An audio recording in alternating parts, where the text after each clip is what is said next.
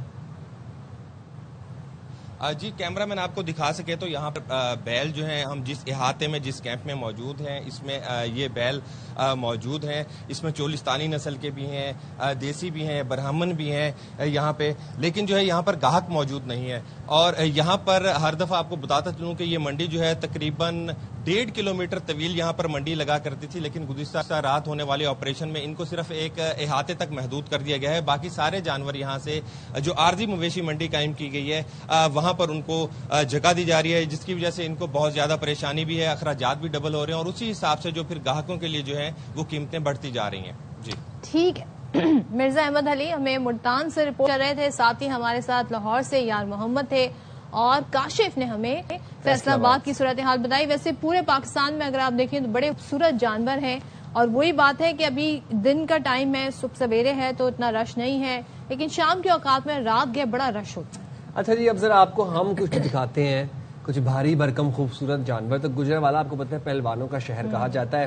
وہاں پر اب سلطان نامی ایک بیل ہے جس کے پورے گجرانوالہ میں چرچے ہیں، جو کہ جناب اس کی خوراک کیا ہے، دیسی گھی، مکھن، سرسوں کا تیل اور چنے، ایسی اس کی خالص خوراک ہے. تو ہمیں سلطان سے ملوا رہے ہیں ہمارے نمائندے غلام فرید گجرانوالہ سے. گجرانوالہ کے شہری کا پہلوان بیل توجہ کا مرکز بن گیا.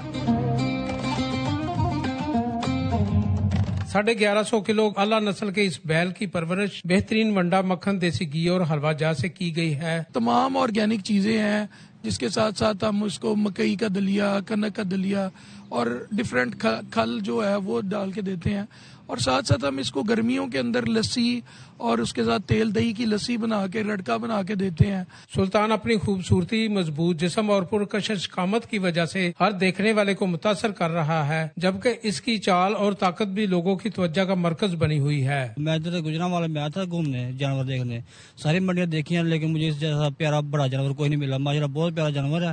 سلطان کی طاقتور جسامت، خوبصورتی اور اعلیٰ تیاری کو دیکھتے ہوئے اندازہ لگایا جا سکتا ہے کہ اس کی قیمت بھی غیر معمولی ہوگی. پہلوانی بیل سلطان کے گجرانوالہ میں بڑے چرچے ہیں. لوگ دور دراز سے سلطان کو دیکھنے آ رہے ہیں. کیمرہ مین شعیب اکرم کے ساتھ غلام فرید، AR1 نیوز، گجرانوالہ.